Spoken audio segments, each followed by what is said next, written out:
બગાડી દીધા. કોકને હોદ્દા આપ્યા, કોકને ટિકિટો આપી, હોદ્દા ટિકિટના લાલચુ નહોતા એની ઉપર બે FIR કરીને કીધું હાલો નીકળો, ભાઈ આવો ભાજપમાં. જે માણસ સારો હતો, સજ્જન હતો, લાયક હતો, એ બધા જ માણસોને ભાજપ વાળાએ કાં તો ઘરે બેહાડી દીધા ને કાં તો જબરજસ્તીથી ભાજપમાં લઈ લીધા. હવે વધ્યા કોણ? નકામા માણસો, નવરા માણસો, ગુંડા માણસો, તોડબાજો, કરુબાજો. આવા બધા લોકો આખા ગુજરાતની ભાજપમાં ગોઠવાઈ ગયા છે અને એનો સરદાર CR પાટીલને બનાવ્યો છે. તમારા નમક ખાયા હે સરદાર. અને એટલે હવે કામ નથી થવાના, કેમ કે કામ કરે એવો માણસ જ નથી કોઈ લાવ્યા. અને એટલા માટે આપણું કામ ટલ્લે ચડ્યું છે. અને જેવો હું ઉમેદવાર જાહેર થયો અને ગામડે ગામડે ફરવા લાગ્યો તો ભાજપની ટોળકીએ જુનાગઢથી જે આદેશ આવ્યા એમ ચાલુ કર્યું કે ભાઈ હવે આ એકલો આવશે તો કઈ કામ નહીં થાય, તમે હામા મત આપશો તો કામ નહીં થાય, કામ નહીં થાય, કામ નહીં થાય, આને તમે વિરોધ પક્ષમાં કાયમ મત આપો છો તો કામ નહીં થાય. આવું કીધું કે ન કીધું ભાજપ વાળાએ? એ કે કામ નહીં થાય તમારું. એટલી જ બધી કામની ચિંતા હતી તો 1.5 વર્ષથી ચૂંટણી હું કામ ટલ્લે ચડાવી હતી? બહુ કામ ઢીના હતા તો 1.5 વર્ષથી ચૂંટણી ટલ્લે ચડાવવા વાળી ભાજપ પાર્ટીના ટોળકીના સભ્યો એમ કે છે કામ નહીં થાય. આ 1.5 વર્ષની 150 કરોડ રૂપિયાની ગ્રાન્ટ વેડફાઈ ગઈ. 1.5 વર્ષ સુધી ધારાસભ્ય નહોતા, ધારાસભ્યને 1 વર્ષમાં 5 કરોડ રૂપિયા ગ્રાન્ટ મળે, રોડ રસ્તાને 20 કરોડની ગ્રાન્ટ મળે, અલગ અલગ અનેક ગ્રાન્ટ મળે. કટકી કરતા કરતા તે કઈક પબ્લિકના હાથમાં, પબ્લિકના રોડ બનાવવામાં ગ્રાન્ટ તો વપરાય હોત કે ન વપરાય હોત? આજ હું ઉમેદવાર આવ્યો તો ભાજપની ટોળકી એમ કે છે કામ નહીં થાય. અને 1.5 વર્ષથી હું કામ કરીને ઊંધા પડી ગયા ભાજપ વાળા. કયો રોડ બનાવી નાખ્યો, કયું નાળું બનાવી નાખ્યું? અને જે લોકો ભાજપમાં ગયા એ એમ કહેતા હતા હર્ષદભાઈ કે ભૂપતભાઈ કે ભાઈ હવે સત્તા પક્ષમાં નહીં હોય તો આપણું કામ ન થાય, હાલો હાલો સત્તા પક્ષમાં. એકના વગરના 2 સત્તા પક્ષમાં ગયા. 2 સત્તા પક્ષમાં જઈને આ વિસાવદર ભેસાણ વિધાનસભા આખાના ખેડૂતોને લાભ થાય એવા કોઈ 2 મોટા મહાન કામ કર્યા હોય એ જાહેરમાં બોલી જાય તો હું વિસાવદરની ચૂંટણી ફોર્મ નહીં ભરું. તમે કામ જ કરાવવા ગયા હતા ને, સત્તા પક્ષમાં રહીને કામ જ કરાવવા ગયા હતા તો 2 કામ બતાવે, 2 થઈને 2 નું એક જાજુ લિસ્ટ નહીં, 2 થઈને 2 કામ બતાવે કે આખા વિસાવદર વેસાણના લોકોને લાભ થાય એવું હું કર્યું. કાંઈ કર્યું નથી, છતાંય વિપક્ષમાં શું કામ નહીં થાય, અમારે કામ નહીં થાય, ગયા કામ કરાવવા. હું ફરીથી કહું છું કે જો 2 કામ કોઈ ગણાવી દે, મોટું 2 કામ, નાળું રિપેર કર્યું, નદી રિપેર કરીને એ નહીં, તો કટકી કરવા રોડને ઠીંગડા માર્યા, એ કામ નહીં. આખી વિધાનસભાના હજારો લોકોને ફાયદો થાય એવું કોઈ કામ આ 2 ભાજપમાં જઈને કરાય આવ્યા હોય. અને હમણાં ચૂંટણી લડું થાય જે ટીંગાણા છે ને વડની ડાળે, એને એમ હોય કે એને કઈ મોટું કામ અહીં કરી નાખ્યું તો એ હિસાબ આપી દે, હું વિસાવદરની ચૂંટણી ફોર્મ નહીં ભરું. આ ગામની હાજરીમાં કહેતો જાઉં, મારે નેતા નથી બનવું, પણ તમે કામ નથી જ કરવાના તો અમે કામ કરી બતાવશું એવી દાનત સાથે લોકો પાસે મત માંગવા આવ્યા છે. યા તો તમારી સરકાર છે ભાજપની, 165 ધારાસભ્યો, અને છતાંય કાંઈ કામ નહીં, કાજ નહીં. બધા એના ભાજપ વાળા ધારાસભ્યો મોઢે શીકલા બાંધેલા છે, બોલે જ નહીં એકઈ, અને ગોડાઉનમાં નાખ્યા છે. કામ હોય તેથી જ બહાર કાઢે. હવે એ આપણને કામ શીખવાડશે. કામ નહીં થાય, સત્તા પક્ષમાં નહીં હોય, માણાવદરમાં પક્ષ પલટો થયો, થઈ ગયા કામ બધાના. આ ધારી બગસરામ જે કાકડિયા કોંગ્રેસમાં હતા, ગયા ભાજપમાં, સત્તા વગર કામ નહીં થાય, થઈ ગયા કામ. પોરબંદર વાળા જે પલટી મારી, થઈ ગયા કામ. કામ આપણા નહીં, એના કરાવવા હાટું ન્યાય ગયા છે ને, એ મુદ્દો સમજવા જેવો છે. આપણા જ કામ કરવાના હોતા તો આ અમારા ચૈતરભાઈ વસાવા વિરોધ પક્ષના ધારાસભ્ય છે, વિડીયો જોયા નહીં બધાએ? કેમ લાગે છે વિડીયો જોયા પછી? માણા રેડી? ક્યાં હટવાનું બોલો ને? ઠીક. દોસ્તો, સમજવા જેવો વિષય એ છે કે કામ સત્તા પક્ષમાં હશો તો જ થશે એવું કાંઈ હોતું નથી. વિરોધ પક્ષમાં હશો તો કામ નહીં થાય એવું કાંઈ હોતું નથી. કામ કરાવી શકે એવો માણસ નેતા હશે તો 1 થી લાખે કામ થશે. અને બોગસિયો ધારાસભ્ય બનશે તો ભાજપનો હશે તોય કામ નહીં થાય. માણા મજબૂત છે કે નહીં એના ઉપર આધાર છે કે કામ થશે. માણા જ બોગસ હોય તો ભાજપનો હોય તો શું કરીને દેવાનો? આ ઇકોઝોન અહીંયા લાગુ પડ્યું. વિસાવદર, ભેસાણના ગામડા આવ્યા, ધારી બગસરાના, તાલાળાના, ગીરગઢડાના, માંગરોળના, મેંદરડાના અનેક ગામ આવ્યા. વિસાવદરમાં ધારાસભ્ય નથી ને, બાકી તો બધે ભાજપના ધારાસભ્યો હતા. તો હું કાંદા કાઢી લીધા, ઇકોઝોનમાં હું બોલી લીધું, ક્યાં ઇકોઝોન અટકાવી દીધો? એક શબ્દ નો બોલી શક્યા ઇકોઝોન વિશે. હું કામ? એને એની જમીનો કપાઈ લીધા. મેરુની જેમ ઇકોઝોન લાગ્યો, સીધો ન લાગ્યો. ભાજપની જમીન હોય ઇકોઝોન ને ખબર પડી કે આમ જવાનું છે, પછી પાછો સીધો થઈ ગયો. ઇકોઝોન નહીં બુદ્ધિ આવી કે ક્યાં લાગવાનું છે ને ક્યાં નથી લાગવાનું. ભાજપના ધારાસભ્ય હોય તો કામ થવાનું હોય તો ઇકોઝોન હટાવી બતાવે. ઇકોઝોન હટી જાય તો હું ફોર્મ નહીં ભરું વિસાવદરની ચૂંટણી માં, નથી નેતા બનવું. અને આટલા લોકોની હાજરીમાં હું બોલું છું. કાલ નહીં ફોર્મ ભરું તો આ ગામ મૂકે મને? કહી દીધું હોય ને ઇકોઝોન હટાઈ દેતો પાડે જાહેરનામું બહાર. કાલ સવારે 11 વાગે આવી જવું જોઈએ ટીવીમાં, છાપામાં, નોટિફિકેશન સચિવની સહીથી, ફોરેસ્ટ ડિપાર્ટમેન્ટ કેન્દ્ર સરકારના. પણ નહીં કરે. આખા ગુજરાતમાં ખોટી જમીન માપણી કરીને ખેડૂતોને ટલ્લે ચડાવ્યા છે ભાજપ વાળાએ. ભાઈઓમાં ધારિયા ઉડે એવા ધંધા કર્યા છે. વાત સાચી છે ખોટી છે? શેઢા બદલાઈ ગયા, આકાર બદલાઈ ગયા, નકશા બદલાઈ ગયા, હાથ બારુમાં માપ ઘટી ગયા, વધી ગયા, લોનું મળતી નથી. વારસાગત રીતે ખાતે ચડાવ્યું હોય તો ખાતે ચડાવવામાં એકમાં ઘટે છે તો ઘટવાળે ભાગ કોઈ લે એમ નથી. તો કરે ખોટી જમીન માપણી ભાજપ વાળા રદ, અને ગુજરાત આખામ નો કરે કાંઈ નહીં. વિસાવદર, ભેસાણમાં ખોટી જમીન માપણી ભાજપ કાલથી રદ કરી દે, અથવા ચૂંટણી જાહેર થાય પેલા ખોટી જમીન માપણી રદ કરી દે, તો મારે વિસાવદરની ચૂંટણીમાં નથી ઉભું રહેવું. મારે નેતા બનવું જ નથી. નેતા કે મારે કઈ બનવું હોત તો હું 2012માં રાઇટર હતો પીઆઈ નો. 2012માં બની ગયો તો હું તો બની ગયો તો ને. અહીં વિસાવદર ભેસાણના પોલીસ સ્ટેશનમાં 4-6 મહિના પીઆઈ રહી જાય ને એ 20 વીઘા જમીન લઈને જાય છે અહીંથી. સાચી વાત છે ખોટી? કઈ કહેજો, ખોટી અફવા નથી ને? વિસાવદર ભેસાણમાં 6 મહિના પીઆઈ રહી જાય, ઈ સાસણમાં 20 વીઘા લઈને જાય છે, સોરઠમાં, ગીરમાં 20 વીઘા લઈ લે. બનવું જ હોત તો હું બની ગયો તો. આજકાલ નહીં, 2012માં, આજથી 14-15 વર્ષ પહેલા રાઇટર હતો હું સાહેબોનો. સાહેબે 20 વીઘા લીધી હોત તો 12 વીઘામાં મારો મેળ ન પડ્યો હોત. પણ ઈ નહોતું કરવાનું. એવા રૂપિયા નથી કમાવા, એવા નિહાકા ખેડૂતના નથી લેવાના. અને એટલે બળતરા લઈને, પીડા લઈને નોકરીમાં રાજીનામું મૂકીને જાહેર જીવનમાં પીડા લઈને આવ્યો છે. કાંઈ બની જવા માટે નહીં, કાંઈક પોગી જવા માટે નહીં, પણ અમને એટલી બળતરા થઈ, એટલી પીડા થઈ કે ગુજરાતભરના ખેડૂતોનું ખરાબ થતું હોય, રત્ન કલાકારોનું સાંભળતા ન હોય, વેપારીને લૂંટતા હોય, અને આખું ગુજરાત પીડાતું હોય, તો મારે સરકારી ખુરશી પર બેહીને મજા કરવાનો અધિકાર નથી. હું મને ભગવાને જે બળ, બુદ્ધિ, શક્તિ આપી છે એ પ્રમાણે હું લોકોની લડાઈ લડતો રહીશ. અને હું લડતો ગયો. ભગવાને સાથ આપ્યો, લોકોએ સાથ આપ્યો, આમ આદમી પાર્ટીએ સાથ આપ્યો, બધાએ થોડો સાથ આપ્યો, તો અહીંયા પહોંચ્યો છું. હવે તમે બધા એક ધક્કો વધુ મારી દો તો ગાંધીનગર પહોંચી જશે. કેમ લાગે છે? બધા એક ધક્કો આપશો?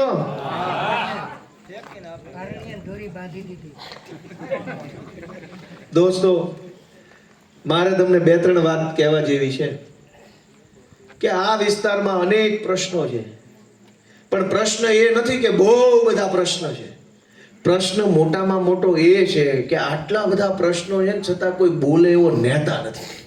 ભાજપ શું ધંધો કરે છે? હાવ સમજવા જેવી વાત યાદ રાખજો. ભાજપ શું ધંધો કરે છે? ભાજપના મિત્રોને ધ્યાન દોરજો કે ભાજપ એવું ઈચ્છે છે કે વિરોધમાં ગુજરાત આખામાં એકેય માણસ ન વધવો જોઈએ. અને એટલે શું કરે કે તમારા ગામનો નાળાનો પ્રશ્ન હોય, આ બ્રિજ બને છે એનો, બ્રિજનો પ્રશ્ન ઉઠાવો, આંદોલન, ધરણા, રેલી, કાગળિયા કરો. એટલે ભાજપ છે એ બ્રિજનું સોલ્યુશન ન લાવે, પણ એમ કે આ પ્રશ્ન કોણ ઉઠાવે છે ગોતો એને લઈ લો ભાજપમાં. હું ભાવે આવે છે? તમે એમ કહો કે ટેકાના ભાવે ખરીદી કેન્દ્રની અંદર ખાંડી 1000 રૂપિયાની કટકી માંગે છે, તો ભાજપ વાળા એ કટકી બંધ ન કરાવે. એમ કે અવાજ કોણ ઉઠાવે છે? કોણ છે ગોતો, હું ભાવે આવે છે લઈ લો. તમે એમ કહો કે અહીંયા રોડ ખરાબ છે, આંદોલન, રોડ નહીં બનાવે ભાજપ. એમ કે છે કોણ છે રોડનું આંદોલન? લઈ લો ભાજપમાં. પૈસા જ નથી માંગતો, એક FIR કરાવી દો તો આની ઉપર અને લઈ લો પછી હળું કરી ગોડાઉનમાં નાખો. આવું સાચું બોલું છું ખોટું? યા કાકાએ ભાઈ ને ગોલાભાઈ ત્રણે ડોકું હલાવ્યું. એ ભાઈ વાહેથી તમે હલાવ્યું. પ્રશ્ન સમાજમાં ગમે ઈ બને, ખેડૂતનો પ્રશ્ન, વેપારીનો પ્રશ્ન, રત્ન કલાકારનો પ્રશ્ન, માલધારી ભાઈઓનો પ્રશ્ન હોય, કોઈ પણ પ્રશ્ન બને એનું નિરાકરણ ન લાવે પણ પ્રશ્ન ઉઠાવવા વાળાને ઉઠાવી લેવાની પોલિસી ભાજપની છે. કે જેને પ્રશ્ન ઉઠાવ્યો લઈ લો ભાજપમાં, કા નો માને જેલમાં પૂરી દો. બે મુદ્દા સિવાય ત્રીજો કોઈ મુદ્દો ભાજપ પાસે નથી. આ વાત સાચી છે કે ખોટી? જે માણસ અવાજ ઉઠાવે એને તોડી નાખો, ફોડી નાખો, જેલમાં પૂરી દો, ભાજપમાં લઈ લો, પૈસા આપી દો. મારી ઉપર 30 એફઆઈઆર કરી ભાજપે. અહીંયા તો એક બે માં ગમે એને બઠા પાડી દે ભાજપ વાળા. એક એફઆઈઆર થાય એટલે સાંજે ભાજપ વાળા હાલ કિરીટ પટેલ પાસે લઈ જાવ, હાલ થઈ જાય તારું.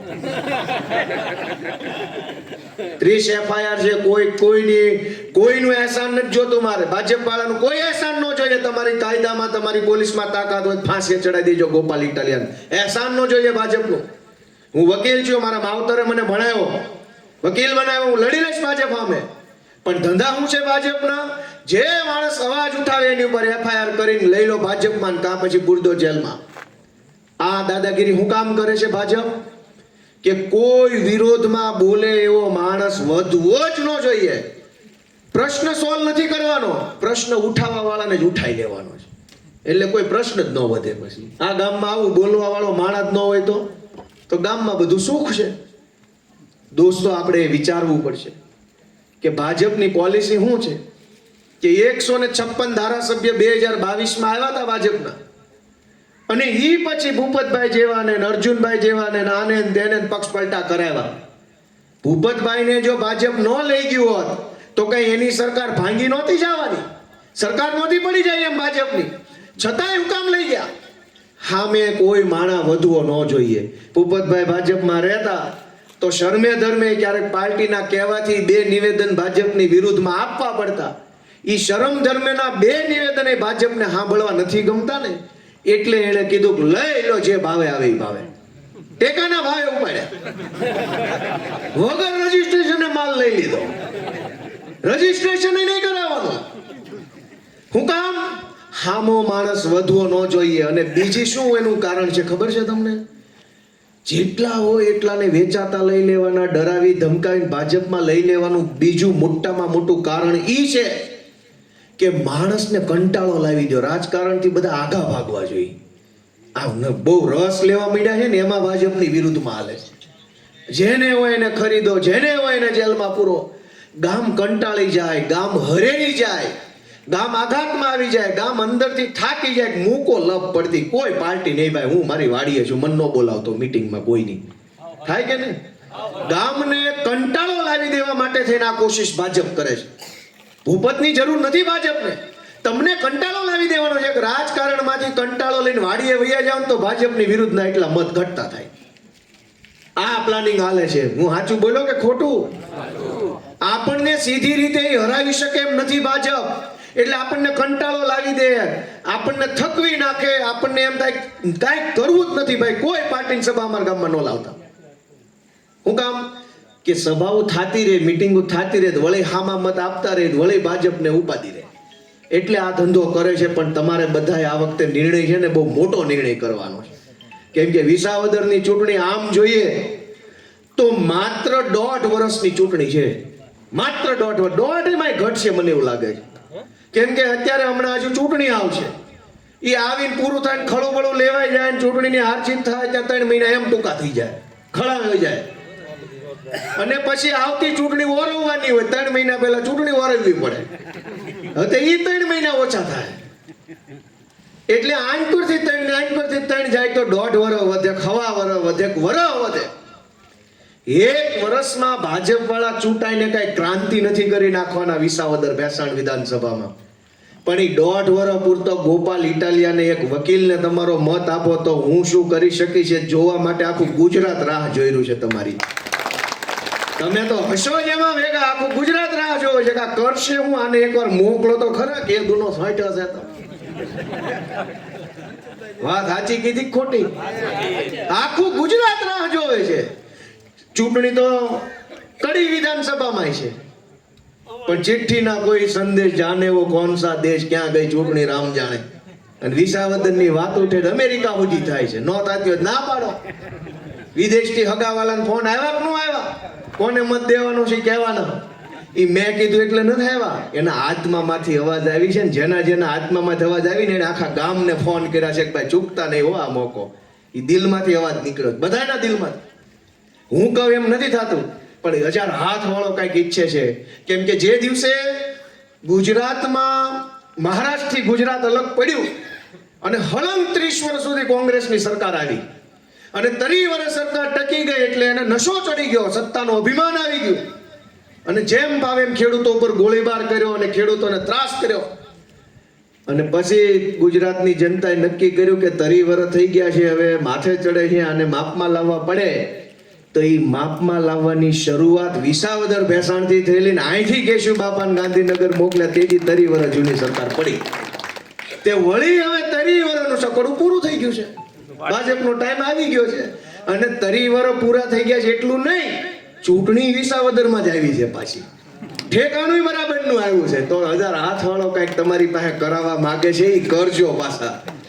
તમારા હાથે જ તે બીજું મુહૂર્ત કરાવવા માંગે છે નવી સરકારનું. એ ભગવાને નિયત કર્યું છે. હું મહાન નથી, તમે મહાન છો, ભગવાન મહાન છે, જનતા મહાન છે. પહેલું મુહૂર્ત તમારી હાથે કરાયું હતું 30 વર્ષ જૂની સરકાર કાઢવાનું. આ ખાતમુહૂર્ત તમારા હાથે અત્યારે કરાવવા માંગે છે, એ કરજો મારા બાપ, એમ કહેવા આવ્યો છું. ચૂકતા નહીં આ ખાતમુહૂર્ત. હજુ તો ભાજપ વાળા માણા એટલા નેતા અહીંયા ઉતારવાના છે, જેટલા મતદાર એટલા નેતા. એની પાસે ક્યાં ઘટે છે? ગોડાઉન ભર્યું છે, ઢાંકણું ખોલે એટલે બધા બહાર. આમ કોઈના કામમાં પાથરા તરતા હોય તો એકેય નેતો નો દેખાય. પાથરા તરતા હોય તેથી નો આવે. ચૂંટણી આવશે તો માણા એટલા નેતા દેખાય. એક ને એક હાંસવીને બેઠો છે. પ્લીઝ મારા આમ એકવાર દોસ્તો તમારે નિર્ણય કરવાનો છે. આ ચૂંટણી બહુ મોટી ચૂંટણી છે.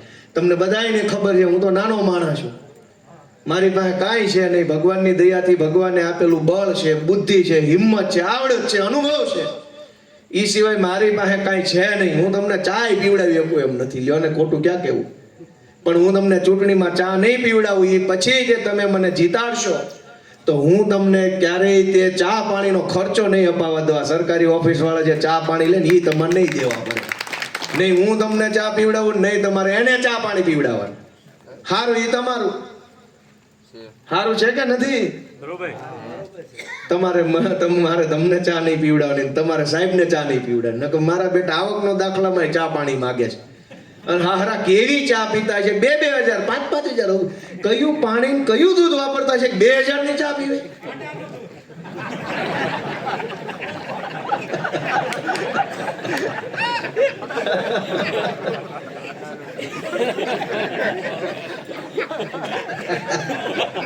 ભેંસના એમ ખુલાસો કરો, ગાયના નહીં. ભેંસના પાડાનું દૂધ પીવે તો જ આવી બુદ્ધિ આવી હોય ને. ખેડૂતને લૂંટવાની બુદ્ધિ ક્યાંથી આવે? ભેંસના પાડાનું દૂધ પીવે તો આવે. દોસ્તો આપણે ભલે હસ્યા છીએ પણ આપણી વેદના ઓછી નથી. આપણને બધા રેઢા વાળી ગયા છે. આપણને બધા રેઢા વાળી ગયા છે કે એક ઓલું આપણા ખેતરમાં ઓયડી હોય, ઓયડી ઉપર એક નાનો એવો લેમ્પ મૂક્યો હોય. આમ તો ભણવામાં એવું આવે છે કે અબ્દુલ કલામ આવી રીતે લેમ્પ હેઠે થાંભલા હેઠે વાંચતા ને ભણી ગણીને વૈજ્ઞાનિક થઈ ગયા. આપણે કઈ ઓવડીના લેમ્પ હેઠે બનીને બેહીને વાંચીને કઈ વૈજ્ઞાનિક તો થવાનું નથી. એ લેમ્પ રાખ્યો છે એટલે એક લાઈટ શેક ગઈ એટલી ખબર પડે. એની હેઠે વાળું ન થાય ને એની હેઠે વૈજ્ઞાનિક કોઈ ન બને. છતાંય ઓલો જીબી વાળો આવીને આમ તેમ ફોટા પાડીને પુરવણી બિલના નામે 15, 20, 25, 50 હજાર નું કરતો જાય છે. વાત સાચી કીધી ખોટી? હું કામ એવું કરે છે? રેઢા પાડી ગયો આપણને બધા નહીં. આ મલકમાં ઘણા માથા ભારે માણસો રહે છે, ત્યાં તો રેગ્યુલર પંખાનું બિલ દેવાય નથી જાતું. બહુ પાણી વાળી ન હોય તો જાય ને બિલ દેવા, ખબર પડે પાછો આવે છે કે નહીં. પણ રેઢા પાડી ગયા આપણને બધાને. નાના માણસો રેઢા પાડી ગયા, ગમે ના જઈને ગમે એવા ફોટા પાડીને બિલ આપવાના. હું કામ? કે એને ખબર છે કે તમારું ઘરે ખોટું બિલ આપશે, ખોટા કાગળિયા આપશે તો તમારું ઉપરાણું લઈને આવે ને એવો કોઈ નેતા આ મલકમાં ભાજપે વધવા નથી દીધો. ભાજપમાં હારા માણા ઘણા છે, આ વિસ્તારમાં છે, ગામે ગામ 2-2, 5-5 હારા માણા છે, પણ એનું કઈ ઉપજતું નથી. સજ્જન કાર્યકર્તા છે, સારા કાર્યકર્તા છે, વ્યવહારિક કાર્યકર્તા ગામે ગામ 2-2, 5-5 છે, પણ એનું કઈ વજન નથી પડતો. અને કોન્ટ્રાક્ટરો છે એની પાસે હોદ્દા છે. ભાજપનો તાલુકાનો કઈક હોદ્દેદાર હોય અને ઈનો એ માણસ રોડનો કોન્ટ્રાક્ટર હોય. કેવી રીતે કામ થાય? જ્યાં તમે જાઓ ત્યાં આપણને રેઢા વાળી ગયા છે. દોસ્તો, હું એમ તમને પૂછવા માંગુ છું કે તમને બધાને એવું લાગે છે